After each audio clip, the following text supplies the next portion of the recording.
Alright, Reaperman here with a pretty rare live stream from me. So, looks like I'm streaming at this point. Looks like everything's green, got the chat window up, and I guess it's time for a quick confession here. So, I've never beaten Super Mario Bros. I know, everybody in my school beat it, or at least they said they did, but I have never beaten it. 37 years and I have pumped countless hours into this game, but I have never beaten it, and I kind of want to take care of that, perhaps live on this stream. Most likely not, though, so don't get your hopes up too high. So, first off, let's give this a start here, and see if I can survive my first Goomba. That guy has killed me so many times, it's not even funny. So anyway, for this playthrough, I got a couple little rules for myself. Well, a few little rules, actually. So, the first rule is that I will not be using any warp zones. If I accidentally trigger a warp zone, I will restart, and this has happened to me. So, it happened to me in, World 4-2. I didn't know there were 2 warp zones in it and thought I was just going to Happy Bonus Time Land. Turns out, no, I was stuck going into a warp zone. So the second thing that I'm not going to do is I'm not going to do that little kind of one-up trick. The one where you bash a shell upside down on that staircase, especially the one in 3-1, to build up 99 lives. I'm not doing that. I'm taking this thing with stock lives only. So that's going to be kind of a hindrance, I suppose. The third thing that I'm not going to do is kind of goes along with the warp zone thing, but in levels like this one, where there is a destructible ceiling that I can kind of run along, I am going to not allow myself to do that, even though every part of my body is going to be fighting me to bash these out, come up here, collect the coins, bash these out, and then just finish the level. Not gonna do that. Nope. Even though it's pretty much automatic at this time.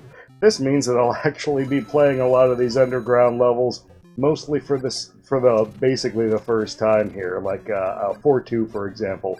The reason I didn't know that there were 2 warp zones in it, never played any of that level. So I think it's kind of odd that I haven't ever actually beaten Super Mario Brothers. Like I said, everybody in school swore up and down they did, but I just never have. I can get to World 8, I can get to about World 8-2, maybe even World 8-3, something like that. But I just cannot finish the game. Also, for some reason, my mind has forgotten where a lot of the secrets are, a lot of the one-ups, and what's even worse is I forgot where those little, yeah, this is gonna go real well. I forgot where every single vine in this damn game was. So I have no idea why that is, and, ooh, coins. So I'm going to be moving past quite a lot of secret stuff. I do remember some of the World 1 stuff, thankfully. Not a lot, though. So this is just going to be me basically fumbling around until, until I get sick of fumbling around. And I'm going to go through every little level and try and complete this game. Now the footage for this is actually being captured from a device called an NT Mini. This, if you haven't heard of it, this is a game console put out last year by Kevin Horton, aka Kevtris. It was put out for about, $500 and some bucks, I think. And since then, because this was only a 2-run system, the price has kind of tripled, and now it's like a $1,500 system. Fit only for the richest of weirdos, so go figure on that one. Boom. But what it does is it's an FPGA system, which means instead of a processor inside of it, it's got a big fat gate array. And that gate array's got a few benefits. One is that it actually simulates every chip in the system in some way. So it comes up with very accurate, I guess, emulation, simulation of how the game should run. The other nice thing about it is that it outputs... Wow. So I didn't know those sat on the bottom of the screen like that. That's kind of cool. His legs were even coming back at the end. I'm going to have to save that footage out. But anyway, you get a very high degree or a very high quality simulation, and you get 1080p 60 video. And it's actually 1080p 60 video. It's none of the 59 point whatever NTSC video. So the game plays ever so slightly too fast, I believe. It's a fraction of a percent. We'd never notice it here, but the effect is that it doesn't have any of the judder that you would normally associate with an NTSC signal being forced up to straight 60 FPS. Now my TV can actually display 1080p 59.5 Hertz just fine, and my streaming software can actually make the stream go to that just fine. The problem comes with one, YouTube can't make it work just fine. Well, that sucked. YouTube can't make it work just fine, and also my capture device can't make it all work fine. So that kind of sucks. So anyway, that's how I can get video sharp enough to see the little pixels in the flames. And as a kid, I never would have seen that. Neat. Forgot about those.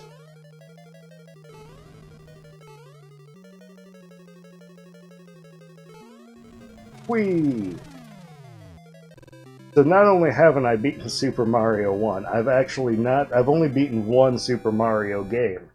So I haven't beaten Super Mario 2 or 3. Really, I haven't given Super Mario 2 much of a chance. Haven't beaten Super Mario World. But the game that I have beaten is Super Mario Land. And that's the first Game Boy one. So for whatever reason, the portable titles tend to get the Super Mario Land kind of moniker on them. One thing that's odd is that with Nintendo making so many new games since, I don't think they ever made a regular Mario Brothers sequel. Maybe I'm mistaken on that. So when I was a kid, I actually got the Nintendo quite a lot later than most of my classmates. Instead, what I had was an Atari 800. So you may have heard of the Atari 2600. That's kind of a really fairly primitive game console that came out in well, I think 77. And the Atari 800 was a much more advanced system that came out in 79. The problem was it was quite expensive. I actually found Pa's receipt for the damn thing, and it was $500 for the system and $500 for the disk drive, because it was, of course, a full-on computer. And that's $500 in 1980s bucks. So I figure that's probably, $1,000 probably comes out to about $3,000 in today's bucks. So it was the massive gaming rig of its time there, and I was stuck with that thing until about 1992, when I finally saved up enough money from my jobs to get a Nintendo.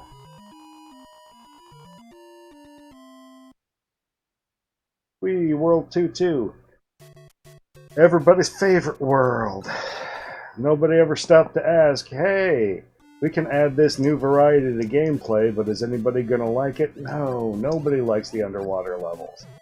There's just something weird about the inertia. And I don't know if it's really entirely about the inertia, because, like, Super Mario 3, I believe, and definitely Super Mario World had ice inertia, and that was just nothing but fun, I don't think. I mean, I think that worked out just fine. So I don't know what it is about the underwater levels that I just don't dig. And a lot of Super Mario games actually don't have water levels, so this is kind of an idea that didn't carry forward as well as most Super Mario concepts.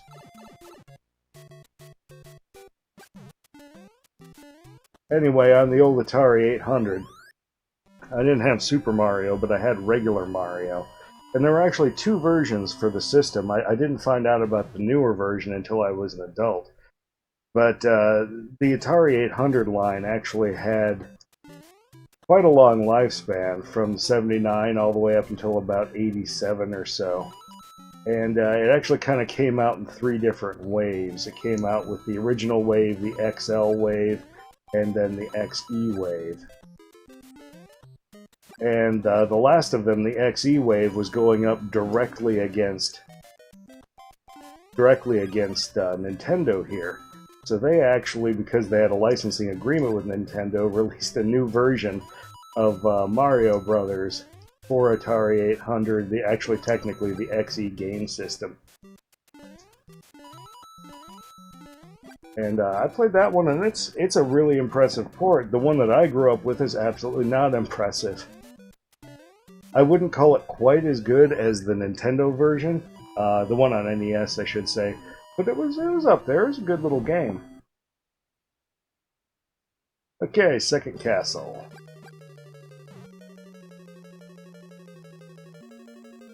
Okay. Thought that fireball forgot about me there for a second.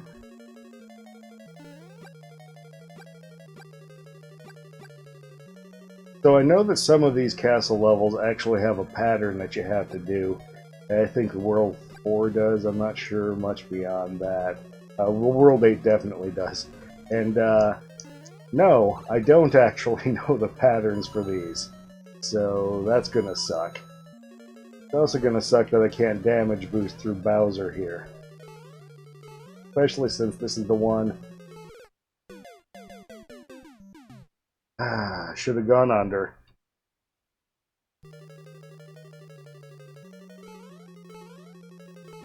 For some reason the fireballs seem faster this second life. Much faster.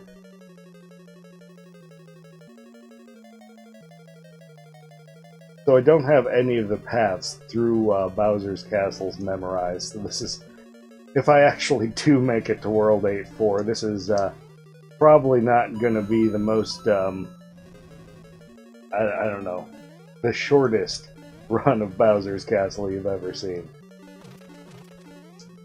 Let's see if we can get up there. Boom. And Toad telling me my princess is in another castle. Now in Super Mario Land, the one that I have beaten, it works a little differently. So instead of having a Toad there to tell me that I'm in the wrong castle, the baddies actually dress up one of the, one of the little minions, like a Goomba or something or other, as Princess Daisy. And then I get in there and it changes back into an enemy. It's kind of cute. I really like Super Mario Land, but it's not very closely related to the other Super Mario games. Almost none of its ideas carried forward. In fact, I don't think it's got a single enemy from Super Mario that works the same. Maybe Goombas. Goombas probably work the same. And I know Koopas just explode, and all of the other enemies are just weird. In the last world, which is actually, I think, World 4 in that game, you're fighting a whole bunch of ninjas doing their Judy chops on you. Yeah, I'm not going to run through it. I'm just going to wait for this guy to come down here. There we go.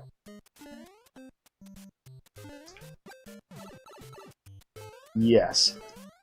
Nailed it. Just like I wanted that to go. I think there is a mushroom in one of these, maybe. Wishful thinking? Yeah, this is totally wishful thinking. There's not a mushroom in one of these. Oh, there is.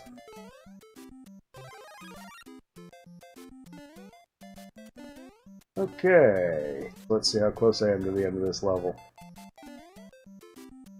Okay, so this is the place.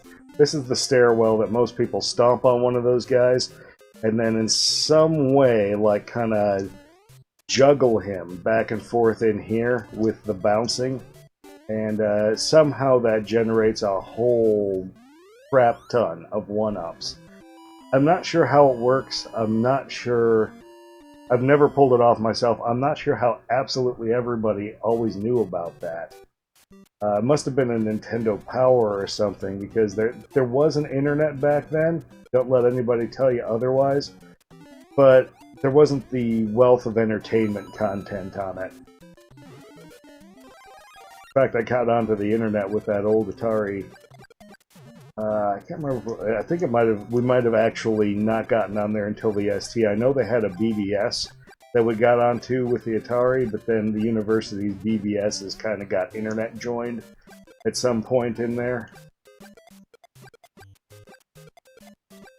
So that was kind of cool. BBSs were just the coolest thing back then. We actually had a computer user group, and they had a really nice BBS. Of course, computer user groups back then were largely about pirating software. So you go there with a box of discs, and you all trade games around. And we all had all the games, of course. We had suitcases full of games from this users group. I remember it was called the MAAUG, the Madison Area Atari Users Group. Boom. And it was all about Atari 800s, and then it became all about Atari STs, of course, and then I think that was about it after that. There's a couple of Commodore guys in there, and Commodore and Atari actually became a bit related about halfway through. So what happened was Jack Tramiel, I know I'm pronouncing his name wrong, rest his soul, he's gone now, but also an Auschwitz survivor, too. Talk about great things he did afterwards. But he came out with Commodore Business Machines and the Commodore 64. But unfortunately, his board kicked him out. They threw him out of the company. So he bought Atari for $1 and proceeded to use them to try and run his old company out of business.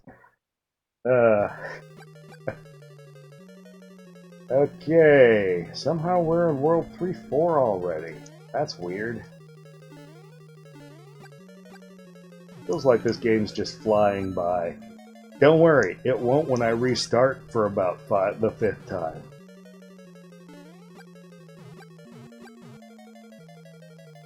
The stream quality is still green according to my little monitor over there. I actually have a secondary monitor on this side, so I keep looking over there. It's way across the room. Oh, nailed it! Yeah, that's awesome. This is one of these times this is going to go horribly wrong. So I have a secondary monitor sitting on my old retro computer desk over there. It's actually, my Atari 800 is set up and it's hooked to that monitor. It's the Atari 800's only monitor, and it's also my PC's secondary monitor. So it's got like a converter, an S-video to VGA converter on it.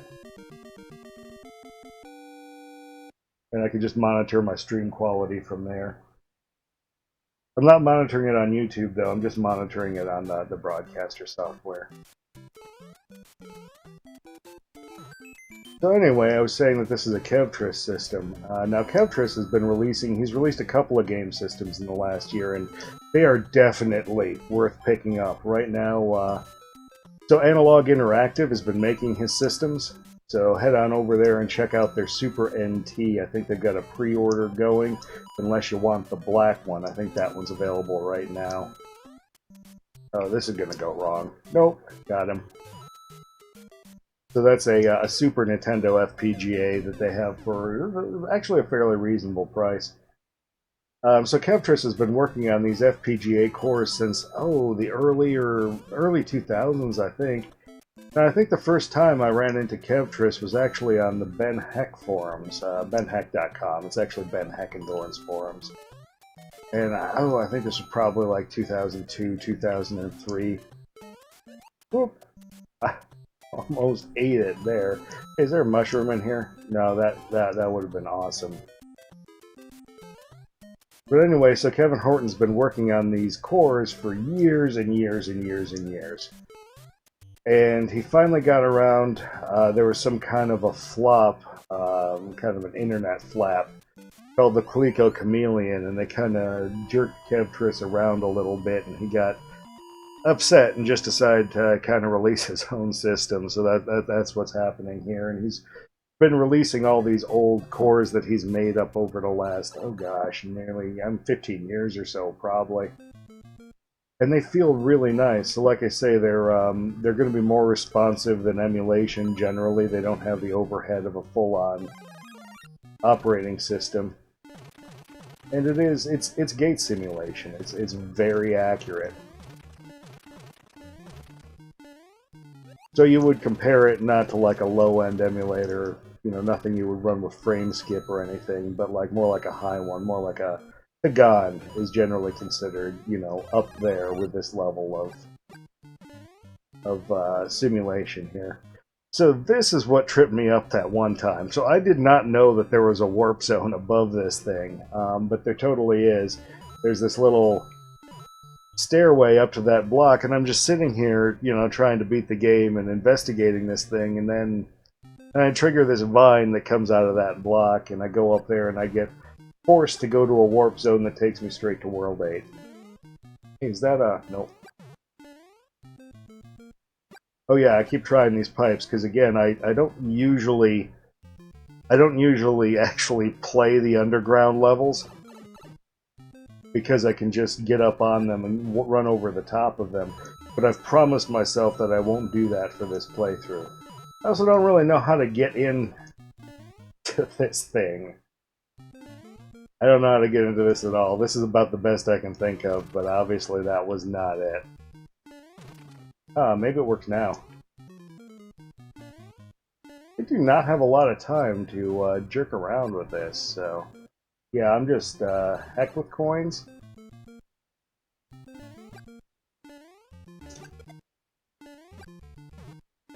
Whee!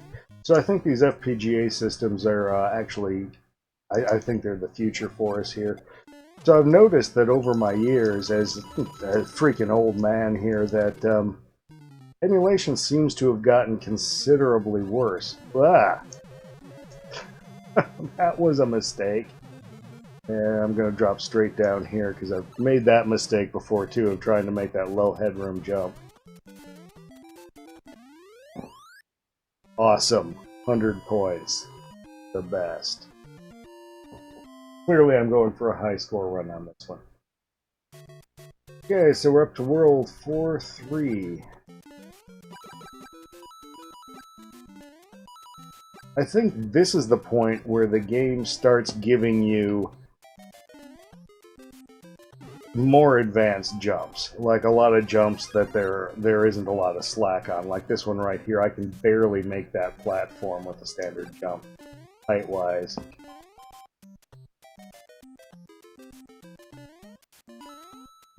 So this is the point where platforming tends to get a bit more advanced. Nailed it! Yes! Exactly what I wanted to do. Boom. Boom. So I just checked myself out in the stream and remembered that I'm wearing my silly hat today.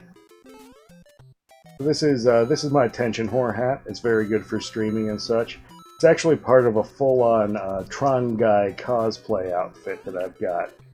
So Tron Guy, he's a very old internet meme. 100 points again, I'm doing awesome. A very old internet meme, and it's funny because it's kind of an out-of-shape guy in a skin-tight bodysuit with, you know, light-up everything on, right? So since I'm also a kind of a fat, out-of-shape guy, I figured, hey, that'd be a great Halloween costume, so I actually made one, and in making it, I realized how much more work I put into my costume than he had to do to his. All he had to do was make stuff up, and I had to research. It's really hard to figure out what's on his back, and it's generally not what you would, the kind of pattern you would think either. So the reason I did get through this one, and I did the pattern right, is actually because I've been doing these here live streams, and this is the one that I have memorized. But World 8, I have never even seen World 8 before in my life, so I have no idea what the pattern is. This one I think is just all the way up and then all the way down. I'm not even sure if the all the way up is required or not.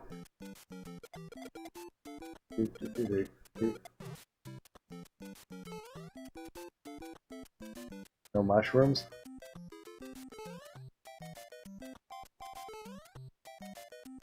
So, in some ways, the new Mario games are a lot easier than they used to be. I think they removed lives, which are going to be my primary trouble here.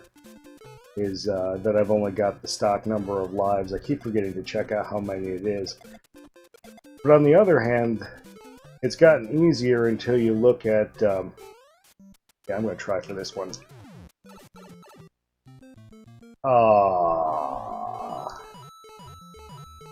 Until you look at some of the Mario Maker stuff, and man, that Mario Maker stuff is just absolutely nuts. I've watched some of the live streams of that, and holy jeez, I don't know how they can do that. Never pulled off even a single shell jump before in my life. So either they didn't used to really be in the game, or used to be really hard to pull off, or probably the game just never required us to do it, so I have no idea how that's working. So that was a little nasty thing there, where it looked like the bullet was going to nail me for sure.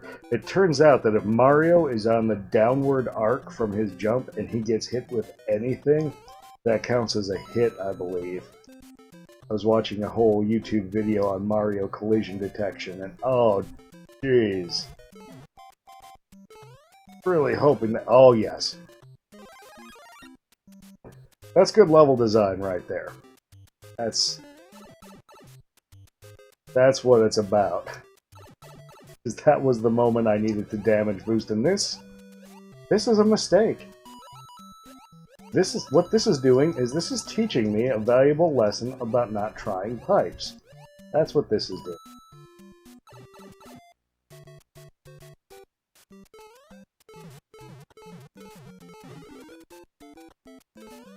Awesome. Oh, I think there's a mushroom under here. Oh.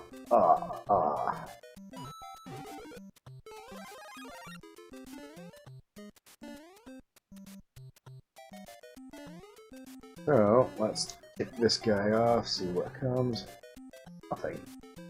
Okay, so maybe we can go over the top of all this then.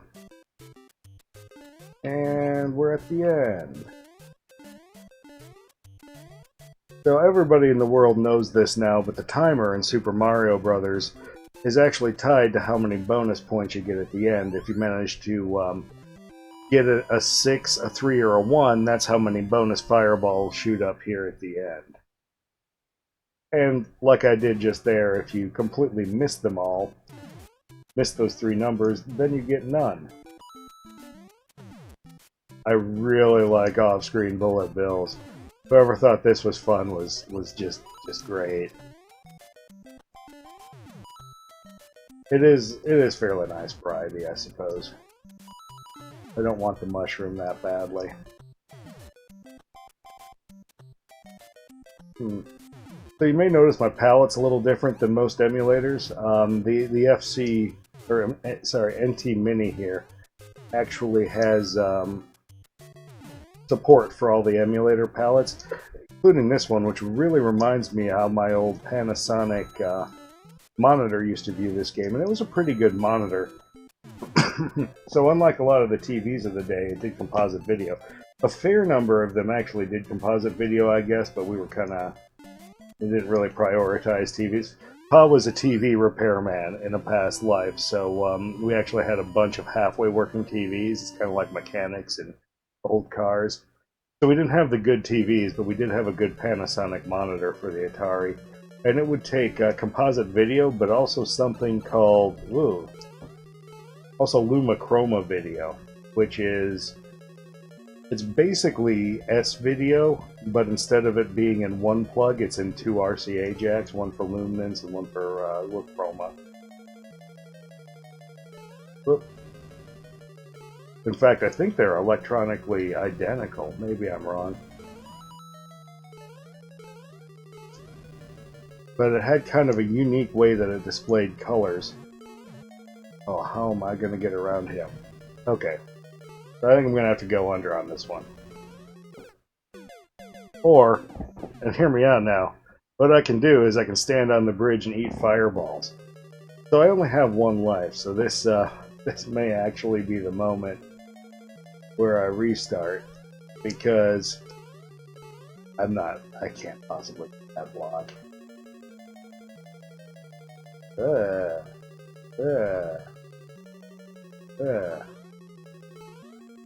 So anyway, the way the monitor displayed colors was a little different, and I think that is the end of my game.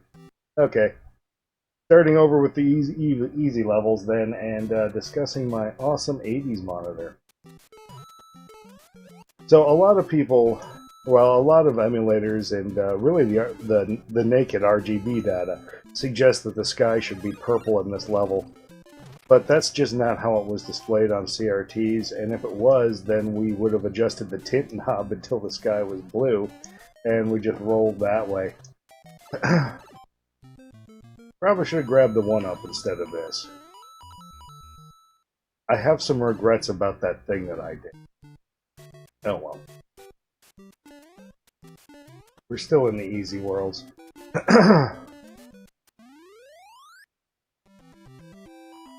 Part of me really misses the old days where TVs just worked, too. You didn't have to worry about an old game system having that 59.5 to 60 hertz jitter. You didn't have to worry about, you know, will my projector even sync with this thing? It was just so much simpler then. You just kind of shoved composite video into it, or RF, which was even more bulletproof. And then you just kind of went with it.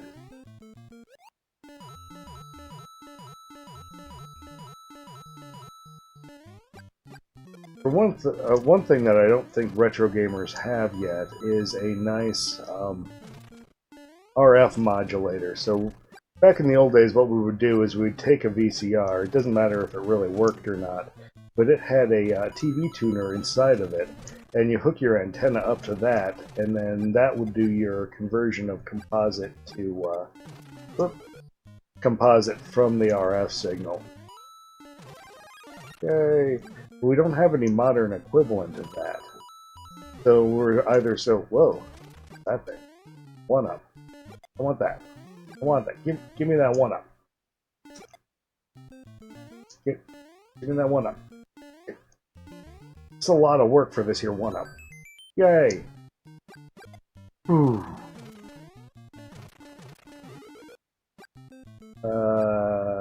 Yeah, I don't think I can do that. So, for anybody just tuning in, I have never beaten Super Mario Brothers. And this is me 37 years late here, trying to do that for the first time. Trying to actually conquer Super Mario Brothers. And I've got 3 rules for myself. The first is no warp zones. The second is no cheaty shell 1-up trick. And the third is that I won't be using I won't be running across the top of those underground levels by smashing out the ceiling. Ooh. Ooh. Okay, that could have gone very, very wrong. And I'm already up to the end of 1-3, so this is going good. This is my second attempt at it here. I think the last time I made it up to 5-4. Ooh. Now, as a kid, of course, everybody said that they beat this game, but this Super Mario Brothers gets really hard in World 8. And I think World 8-2 is about as far as I can go. I may have seen World 8-3, but I've never even personally seen 8-4. I do not know how people got there. My guess is that they cheated.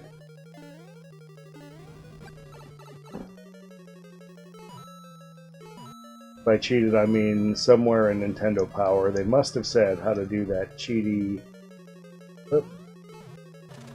that cheaty trick with the turtle shell that gets you all the 99 1-ups or whatever. That must have been published in Nintendo Power or something. There were a few other places tips came from back then. So, the internet was around, believe it or not. And there weren't too many people on it. Everybody that wanted to be on the internet was. And there was something called Usenet news groups back then. And there would have been a Rec Arts Games channel that might have had some Super Mario tips in it. But I guarantee you that the kids at school didn't get it from that. The other place they could have gotten it from is every single game in the back of the manual had a little pay-per-minute tip line number, and you could call that and run up your parents' credit cards, getting little tips for, I don't know, that's just everything about Super Mario. But being a phone service, I'm not sure how they would have actually told you about things. I'm not sure how they would have painted enough of a picture in your head to find, say, a specific block. I'm sure they must have done about as well as they could with that, though. They would have, find these 3 pipes kind of thing, 2 screens later. It's probably something like that. I never got to call one of those. Yay, 5,000 points. Okay, World 2-2 is next. Everybody's favorite level, my own included here. So Super Mario Land, that's the only Super Mario game I have beaten. Super Mario Land has an interesting type of, alternate play level. So instead of doing underwater, they actually have these little shmup levels, and they are just tremendous fun. Why didn't any of the other Super Mario games have shmup levels? Like the final boss in Super Mario Land is, it's a shmup level. You just, you shoot the baddie in his, fat alien face until he dies. And that is how you beat the bad guy in Super Mario Land. Bowser is not the main bad guy. It's actually just some space alien dude. There's actually boss fights in Super Mario Land. It's kind of a big change, actually. Oh, awesome. Well, at least I made it through alive, right?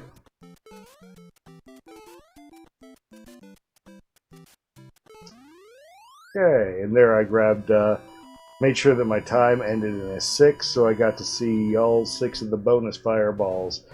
I did the math on it once, because I don't really recall exactly how many points you get for those fireballs, and it doesn't really work out to your advantage to sit there at the base of the flagpole and get it the easy way.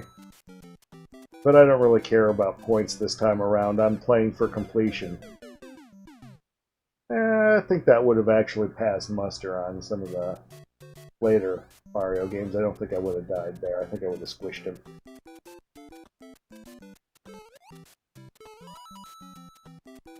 Oh, geez. Now, this is actually a nice little bit of variety. I kind of like this. The cheap stage.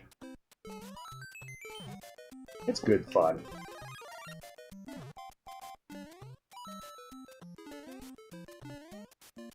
It's still platforming Mario, but not, well, it's not the underwater level, is what I'm saying there. Ah!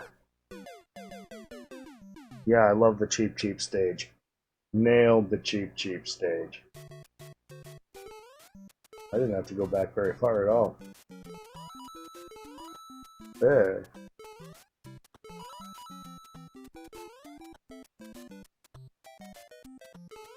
So there were a few other games that I got to play on Ataris that had Mario in it. I guess technically Super Mario or regular Mario Brothers was the only one with Mario in it, but Mario looks and sounds an awful lot like Jumpman from the Pac-Man game, so I think they might be related. Perhaps there is indeed a third Brothers Mario.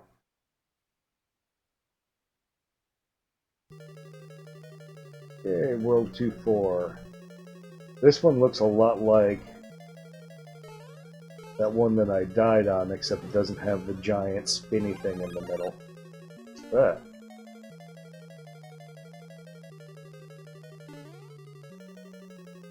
Okay, let's just get through this thing. Yeah, this actually looks like, what was it, 5-4? Looks a lot like that. It just kind of tuned down.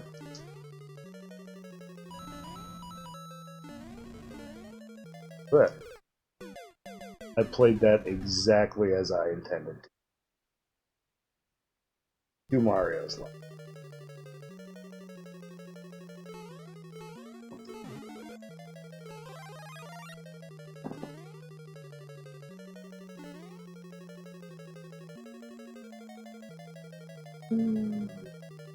I really like the video quality on this NT Mini. I like being able to see the little squares in the flame. I think that's just super neat. Okay, and I made it up to here without damaging myself. Means I should be able to damage boost through. Run! Run, run! Yeah, I don't know how that worked out. That was fantastically lucky, and was definitely not at all related to skill there, because my hands did everything they could to lose right there, and it just didn't happen. I thought there was two. Oh good, there is two.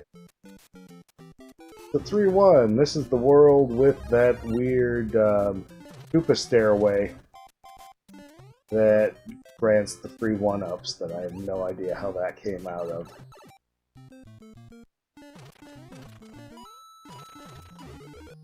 Boom.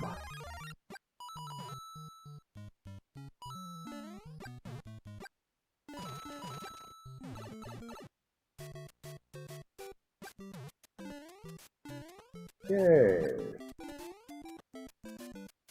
I remember my first time playing Super Mario Brothers, actually. My grandmother, oh gosh, she's been dead for probably 20 years now. I was probably, 8 or 9. Anyway, she took me out to dinner to... She lived up in way, way far northern Wisconsin. She took me out to dinner at this little, kind of a fishing lodge. Oop. Of course, you know how much kids like fish. Oh yeah, they just love fish. But anyway, they had this fishing lodge had a VS system with Super Mario Brothers in it, and I really, really enjoyed it. Oh, so this is the staircase that grants the 1-up somehow. I think it's basically they somehow bounce on the shell there until they get all the 1-ups they can stand. But yeah, actually, for the first few years, the arcade was the only place I got a chance to play Super Mario Brothers. I got to play it on VS systems, Play Choice 10s, and there were these weird kind of unofficial arcade systems that were kind of set up with kind of janky timer boards and stuff like that. They were basically a Play Choice 10 without the without being official.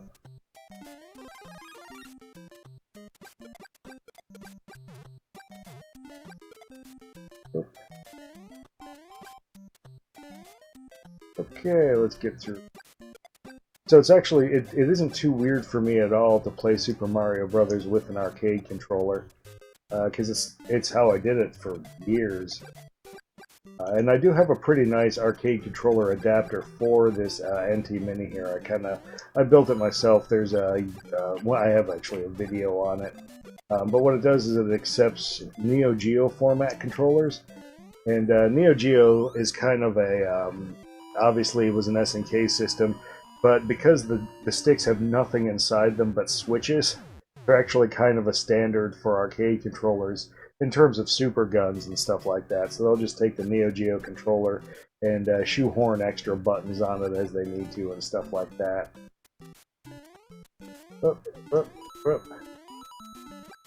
In fact, I'm working on a new arcade controller now.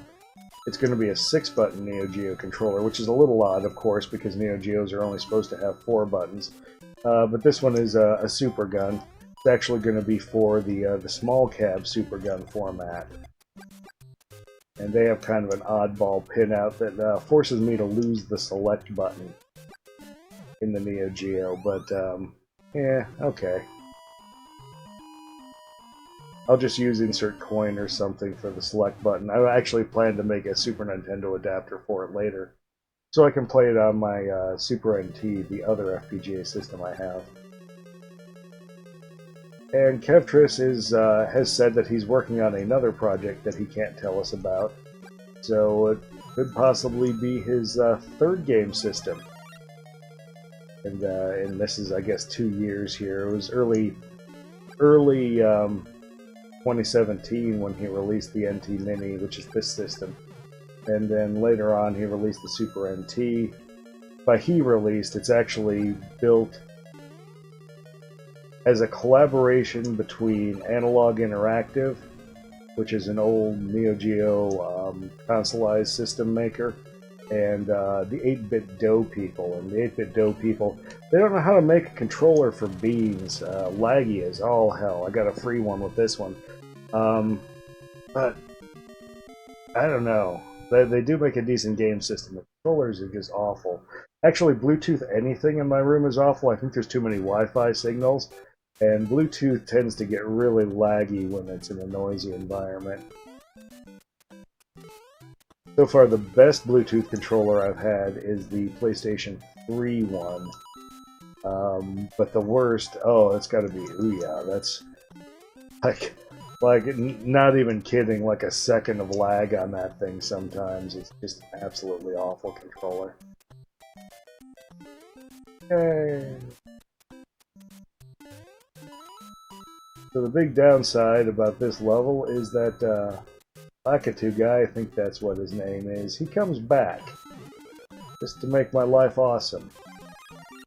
I can kill him again up there, but it's not really worth my time.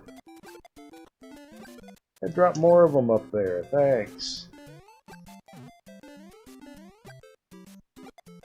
This is another kind of a neat level. It's a, variety in the gameplay department. But it's not super annoying. It's not like an underwater stage or anything. Really don't care for those underwater stages.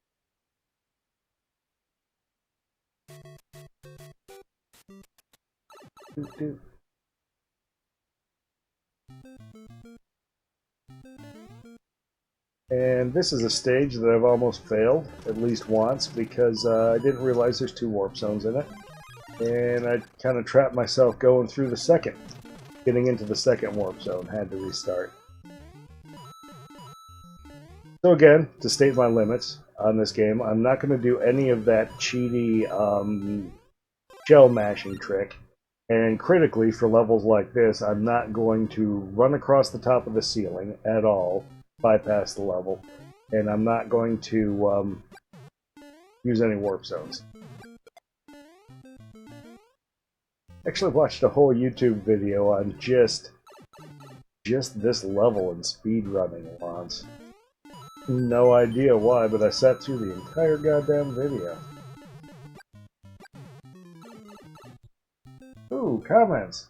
I actually can't read comments. I can see that I have them, but they're way over there. Actually, the heck, we'll pause.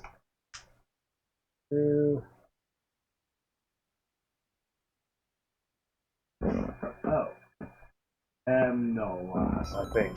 I actually got my eyes lasered like just under a month ago, and they're still healing. So I actually can't read that far away too well. Because I've actually got a secondary monitor sitting over there on my computer desk. It's my Atari 800's monitor. Whoop. But it's also my PC monitor, secondary monitor. I've got a like an S-video to VGA converter on it. Whee! Yay! World 4-3.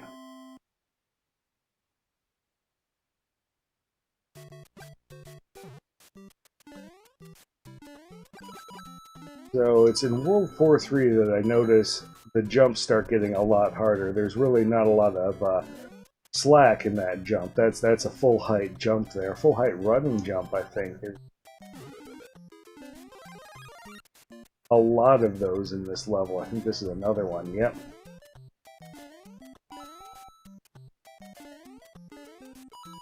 And I noticed that some of the levels after this one, the platforming isn't as hard, so I think this one's a little trickier than maybe it should be for this early in the game.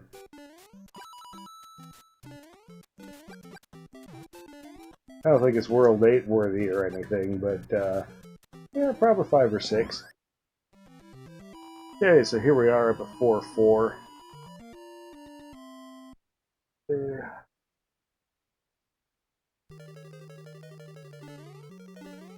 And I think this one's got a bit of a maze in it. I think you go across the top. I'm not sure if the going across the top part is part of the maze. I do know the maze part starts here. And the solution to this one is the bottom one. Now this is the only maze I know the solution to, and I haven't even seen the maze in World 8.4. I haven't even seen World 8.4. So apparently the whole level there gets kind of tricky. Oh good, I've got a fire flower. I'm going to stand over here on solid ground. There we go. And boom.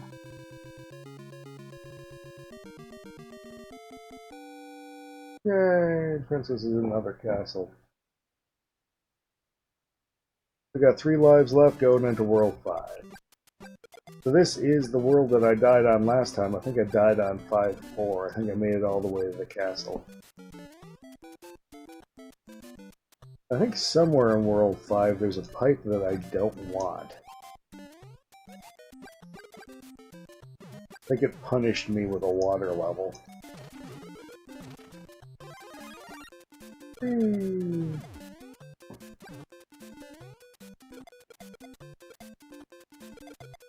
So I talked a bit about my controller adapter for the Neo Geo to NES. Come on, really? You're not gonna shoot me? Huh? But I actually haven't mentioned much about the controller I'm using now. I'm using an old original NES dogbone. And this one sorely needs a rebuild, but unfortunately I haven't found any rebuild kits for these NES dogbones, so my buttons are just kind of mushy. The other problem is I've noticed that some of the rebuild kits for the other NES controllers, depending on which vendor you get them from, they actually don't feel like a rebuild kit. They actually seem to have modeled their button rubber after the mushy, worn-out rubber, because there's actually supposed to be kind of a tactile snap when you actually depress these things, and my current one does not do that. So that was odd. I think it has something to do with this little man on screen and why the rest of the fire flower didn't run. Why the rest of the fire flower didn't appear there.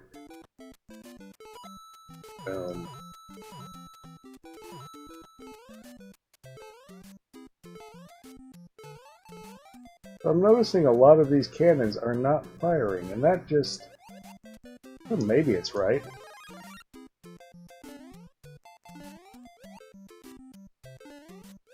That with that.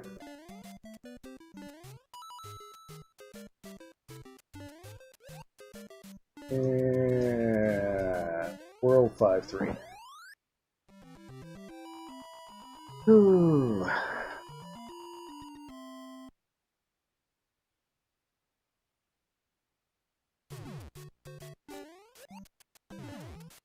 So thanks to this here NT Mini, I've really been rediscovering a lot of older video games. Its FPGA does, I don't know, like 15 systems or so. And it was built to do NES, and that's what it does without aftermarket firmware. But with aftermarket firmware that's supplied by Kevtris directly, it does a whole bunch of neat systems, including I have some little handhelds that have such an awful screen on them that I've actually never played them. And the one that comes right to mind is the Witara Supervision, and I really haven't been able to play Witara Supervision until this console. So Witara Supervision, it was a little, it was a $50 handheld back in the days when Game Boy was an $80 handheld. It had a slightly higher resolution screen, and it really, you know, on the outside of the box it looked like a Game Boy. I was probably trying to trick grandparents into getting it, but it was a bit less expensive, and the games were all kind of terrible. Uh-oh. Oh yeah, I nailed that one. Nailed it. So it looks like I'm going to lose all my lives in here, too. Just like last time. But yeah, it does a lot of those little weird black and white handhelds. Like Witara Supervision, Game Mate, and Game King, stuff like that. Oh. It also does VTech Creative Vision, which is a game system I've never even seen in my life. Oh, also Adventure Vision, which is a game system that, I mean, I saw, but to get one in working order these days is, I mean, ridiculously expensive. Whoop, whoop, whoop. I forget who did Adventure Vision. Entex? Probably Entex. Entex did a bunch of VFD games back in the day, and VFD games were these little, they were kind of like, it's a display technology that's kind of a lot like LCD technology. Like LCD handhelds, the one with the fixed displays. But you used to see it a lot on things like VCRs and cars. They were colorful, but they could, every line in the display could only display one color, so it was kind of like LCD, but in color, and it lit itself, which was kind of a big deal. And they were much more expensive than the LCD games, so the manufacturers tended to put a lot more effort into actually making them worth playing.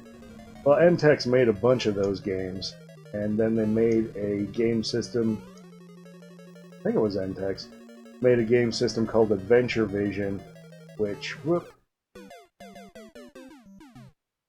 took programmable cartridges. So currently my skills are enough to get me to the end of 5-4. How depressing. Well, second verse same as the first. I'd also like to congratulate myself for not ever in a stream dying to the first Goomba.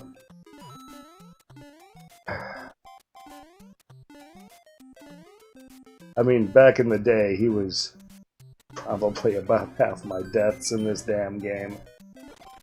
Oop, oop.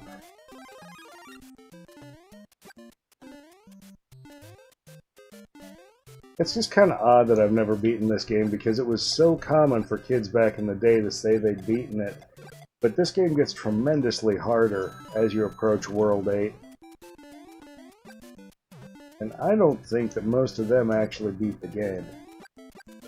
At least not without cheating. Mostly because I never have, and it makes me feel better if I think that other people are in the same boat with me. Probably not, though. Yeah, so I didn't get myself an NES until, Super Nintendo was out, so probably like 1992 or 1993. And from then I had the, pretty much the entire NES library to choose from because everybody was getting rid of their Nintendo stuff at the local Funko land, so I had a chance to pretty much pick up any game I wanted for the system. It must have been really late that I got it, because I remember I bought a buyer's guide right before I did. And that's one weird thing you used to do back in the day. You used to go to the bookstore and buy what's essentially, you know, like a 50-page ad for a video game brand or console.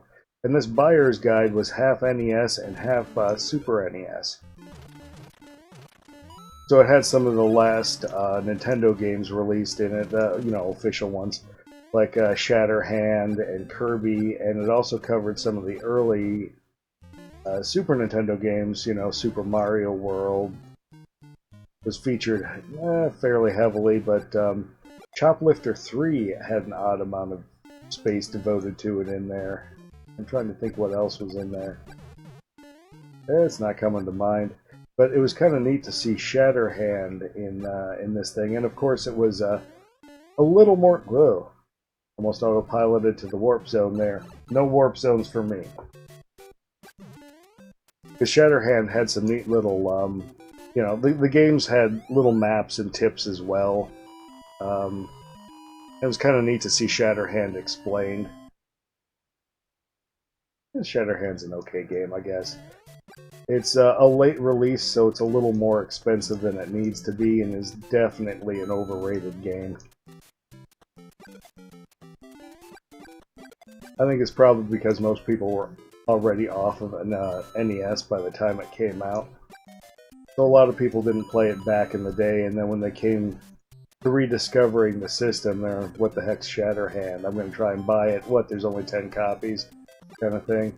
There's more than 10 copies. There's probably 100,000, but there's not nearly as many as a lot of Nintendo games.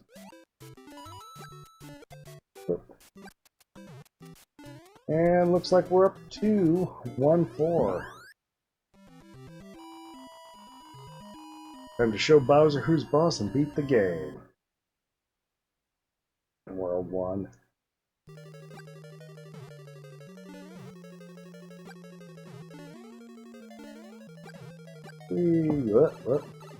Oh yeah, I nailed that. Did exactly what I wanted to there.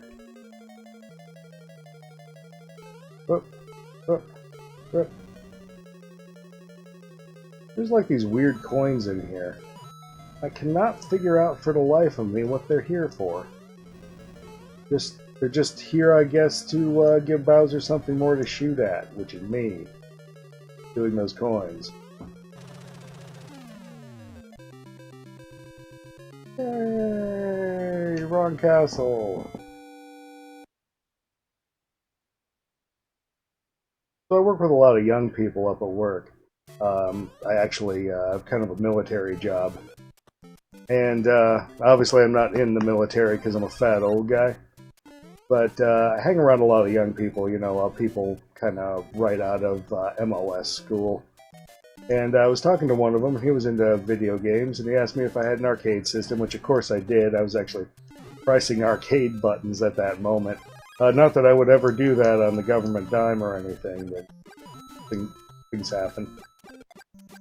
So he asked me if I had a game system. Of course I did, and he asked me if I made it myself. And I said, no, it's real. And he didn't seem to have any real concept as to what that meant. He couldn't even think of a world where Raspberry Pis weren't the standard piece of arcade gaming hardware.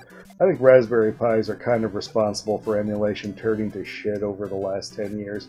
Because emulation was getting better and better and better, and then it just... people's standards just dropped to nothing all of a sudden. And I'm just speaking generally. There's things out there like, again, Hagan and stuff like that actually shoot for accuracy, but it seems like so many of them just are good enough. A couple of years ago, I was actually going to some stupid training, again with some very young Marines. They stuck me out in California. And a really terrible trip, actually. They made me stay in the transient quarters, which are barracks. When I checked in, they handed me my sheets at the counter. Great.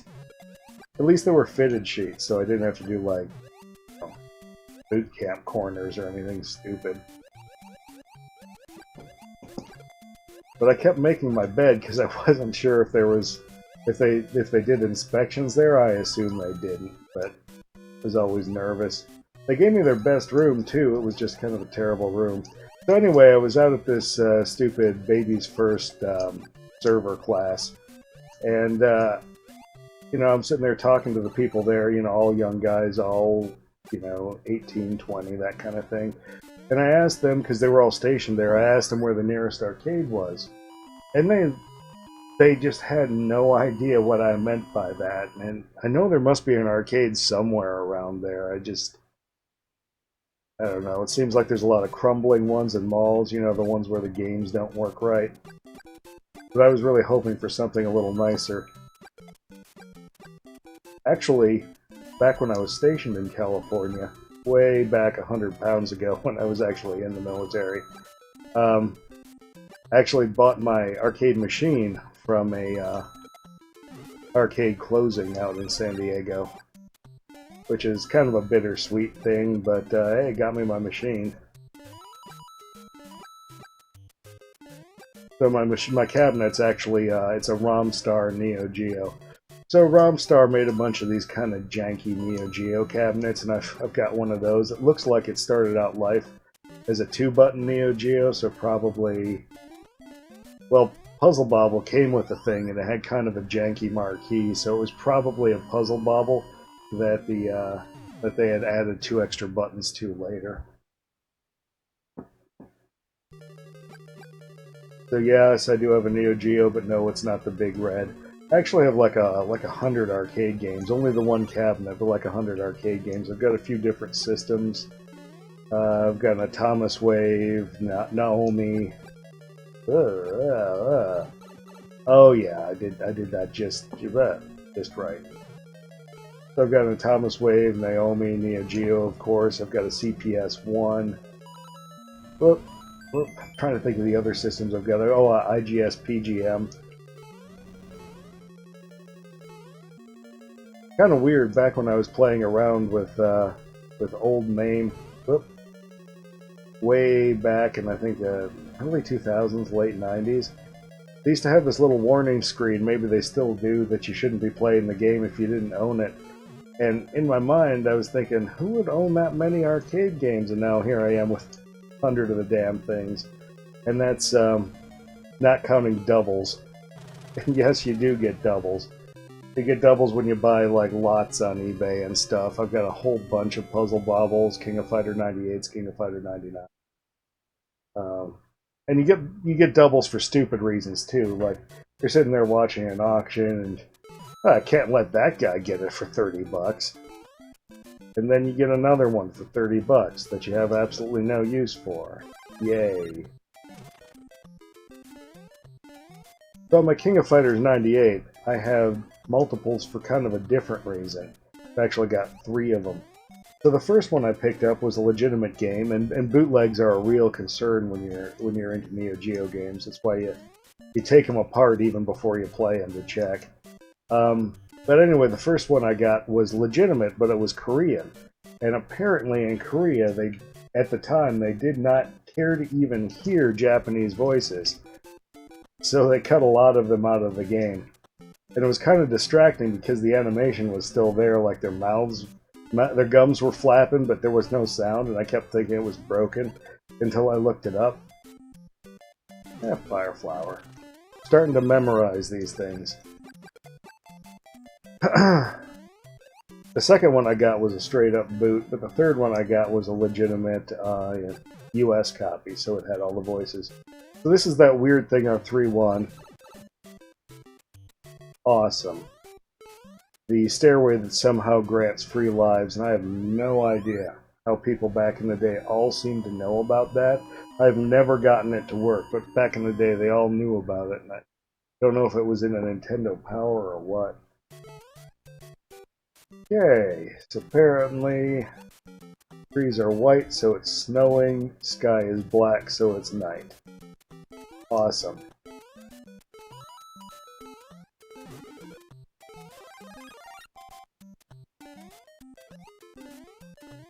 And we'll just see if we can get through this thing. Yeah, I really wish they would make a dogbone controller rebuild kit, because these mushy buttons from 25 years of use are starting to get to me. They are really supposed to have kind of a rubbery pop to them. And they make rebuild kits for the square ones, but not for these. These do take different buttons. It's actually closer inside to how the Super Nintendo controller looks. It's not the same as that either, but it's a lot closer. Probably should have stocked up when Nintendo was still selling them. I think they were selling them. The other rebuild kit I wish I could find is a Game Boy Micro rebuild kit. The Game Boy Micro is my actual favorite game system. And I stocked up. I bought 4 because this whole dual screen fad, I was going to try and survive it. Didn't quite make it though, because they're still releasing these damn dual screen Nintendos. Whatever. Whoop. Awesome. Anyway, I bought 4 of the things, but it turns out after about a year, the button rubber goes to pot. And I guess they just didn't sell enough Game Boy Micros to bother actually building a rebuild kit for them. Oop. So back when the Micro came out, it wasn't a sure thing if DS was going to take off. Nintendo was still swearing up and down that they were going to support both systems. because they were both out at the time. But then I guess the dual screen install base just got large enough that they just dumped Game Boy Advance. Really a shame, though. Game Boy Advance is a far better system in my mind. In fact, there was even talk of a Game Boy successor there. They called it the Game Boy Evolution, and it was going to come out with the Nintendo Revolution. And the Nintendo Revolution, of course, we suspect did come out as the Wii, but we never actually got the Game Boy Evolution. Ooh, let's see if I can hold on to this. The one thing it doesn't tell me up at the top of the screen that I really would like to know, how many lives I've gotten.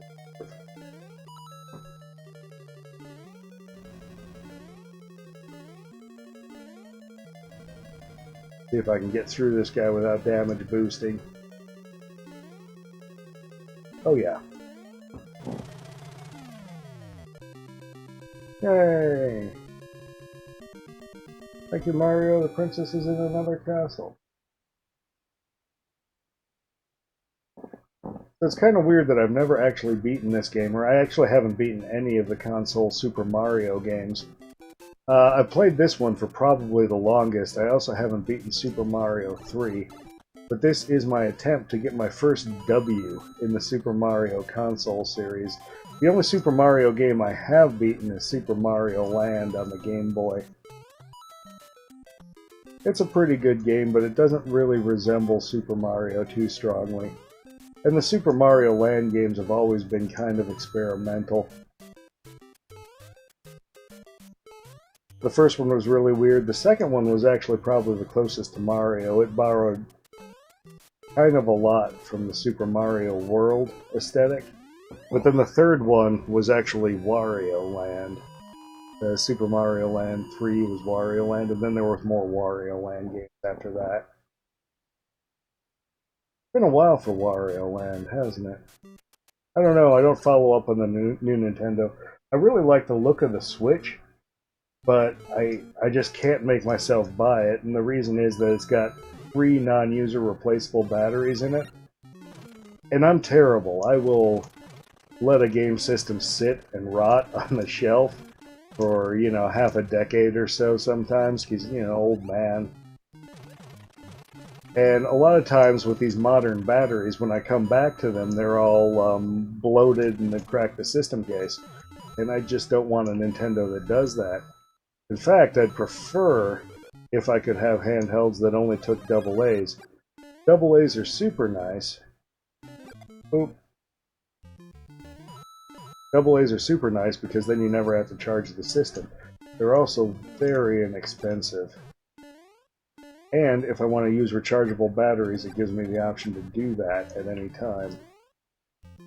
And I'll never have to worry about them because the rechargeable batteries will just get better and better as they get updated with the technology. So that's why I don't have a Switch yet, but I really do like a lot of the games on it, and I really like the concept of being able to pop it off of a dock and take it into the can with me to continue playing games. I mean, not that I would ever play games on the can. That would be weird. I wonder how hard it would be to get a streaming setup in there. No reason. Asking for a friend.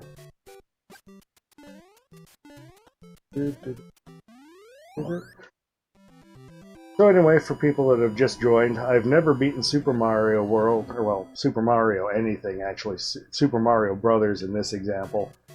I guess Super Mario Land 1 is the only one I've beaten, but I've never beaten Super Mario Brothers 1, and I'm trying to fix that. And I've got 3 rules, just the ones where I don't get extra lives doing the shell trick, I don't use any warp zones, and I don't run across the top of underground levels. Oop. I'm recording off of a system called the NT Mini, which is a 2017 system, I believe, by Kevin Horton. It's now become super expensive because I guess it's been announced that they're not going to make anymore. So somehow this thing turned into like a $1,500 rich weirdo system overnight. But it's an FPGA system, so it's instead of a processor, it's got a gate array that simulates the chips in the systems it covers. And it was designed to do NES out of the box, but it has, Kevin Horton also released some firmware that let it do, oh gosh, a whole bunch of systems, like 15, really oddball systems too. You know, like Watara Supervision, Game 8, that kind of thing.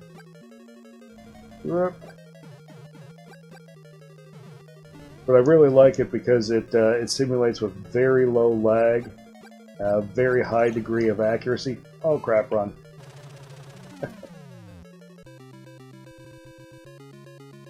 And the best part about the NT Mini is it outputs 1080p 60, which is super easy to capture these days. I can't remember if it ever so slightly speeds the games up or slows them down. Because NTSC isn't actually 60 Hz, it's usually like 59.5. But some systems, especially Nintendo systems, can tend to run a little fast. A little faster than 60. At least Super Nintendo did. Oh.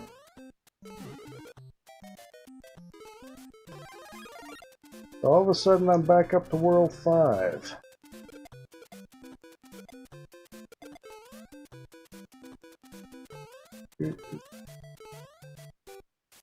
So anyway, Kevin Horton started working on these cores, back in the mid-2000s. Yeah, I have no idea how to get into this. I've investigated that and I just can't find a way in. I'm too old and stubborn to look it up, too. Whee! And my time ended in 6, so I get the 6 bonus fireballs with my 5,000. That'd be great if I was going for score, which I'm not. Oops. So anyway, Kevin Horton's been working on these cores for like, years and years and years. And then there was this Coleco Chameleon flap. Oh, shoot. I think I'm dead. Because there's a little mushroom in here and I cannot get it.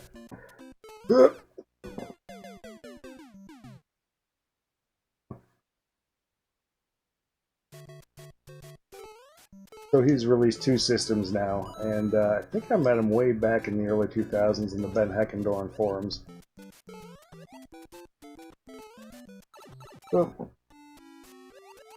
And here I get punished again for randomly just hitting pipes.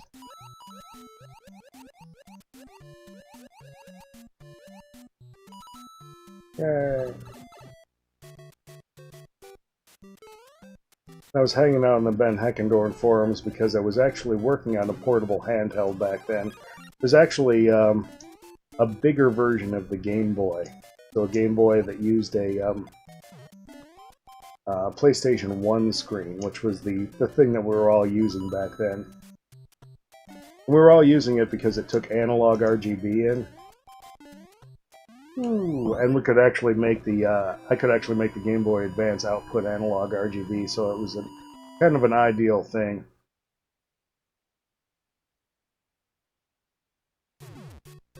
And then it actually ended up buying a commission from Ben Heckendorn. So my first consoleized Neo Geo is actually a Ben Heck system. Maybe I'll show that off someday. The quality of it isn't quite what I was expecting, and I guess he was actually working at a sign shop at the time, and it's kind of thin sign plastic, so there's actually, what surprised me, there's actually kind of a lot of flex to the system. But that wasn't the biggest issue I had with it. He'd actually, the thing was built in kind of an L shape, like they had a board that socketed into a different board. Whoops. And he took the socket off and actually did a direct solder between them. So I had to go in there later on with some aluminum foil and kind of shield all of those from the interference from each other. And that helped out a bit. Running clean power supplies helped out a bit. I ended up having to upgrade it to a... like a switching, well, which one is it? Switching or the good power supply. I actually had it running off of a laptop power supply there, and that helped, but it always had a lot of interference on the screen, and that's because of the soldering of getting the two boards together. And then the flex was kind of annoying too, so I guess about 5 years ago, 4 or 5 years ago, I went and I bought an Arcade Works Omega consoleized system to replace it, and that's absolutely lovely. That feels like a commercial game system. Cannot recommend that enough. They're only like $500, and then you got yourself a real Neo Geo MVS console. Aww.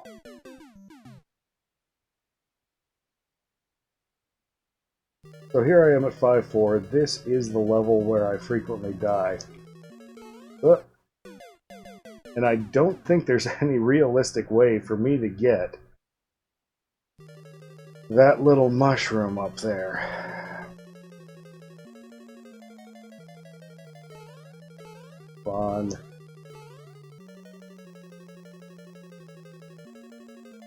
Stop here.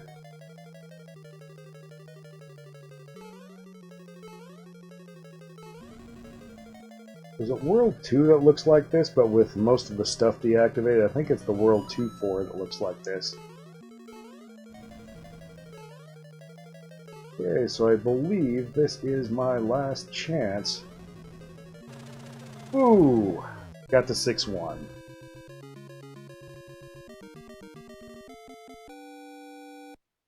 Yay! So again, the only Super Mario game I've beaten is Super Mario Land, and it's kind of unique because instead of having a little, like a Goomba there, telling me that my princess is in the wrong castle, whoops, they actually dress one of the enemies up as Princess Daisy, and then I come in and discover that it's an enemy. It's just kind of another cute way to do it. The Super Mario Land does not take place in the, whoops, Mushroom Kingdom. It takes place in, I don't even know how to pronounce it.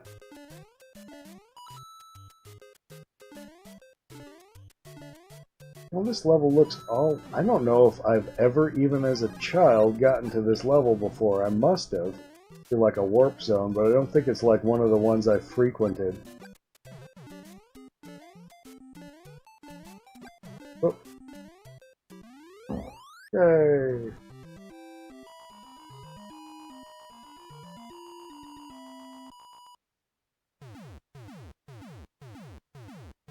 And 6 of the fireballs.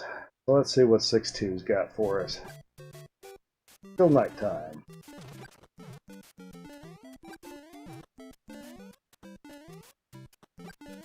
So I don't think that I'm going to be obviously beating the game on this run. I think it's going to take me a few live streams to actually work my way up to World 8, but it is nice to get up to World 6. This is the farthest I have actually gotten on a live stream, and like I say, I've never beaten this game. I've pumped many, many, many hours into it. Whoops. I think the farthest I've ever gotten, and that was with warp zones, was like 8-2 or 8-3. Oop. Absolutely everybody in my school swore up and down they'd beaten this game, but I just don't see it. This game gets considerably harder as it goes. Now, part of me thinks that Mario games have gotten easier over the years with stuff like unlimited lives, but then I go and I look at the Mario Maker streams and holy jeez, the stuff they put themselves through. It's on a different level. Whoops.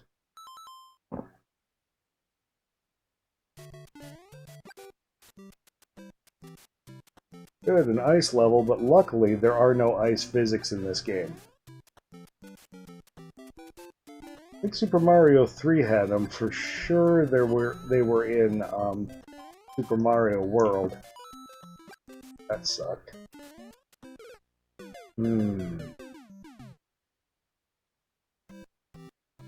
Sorry. Okay, so I think that is just about as much punishment as I want to put myself through today. I think that was, oh gosh, 4 or 5 playthroughs or attempted playthroughs of the game. So I think I'm going to call this live stream here and just kind of come back another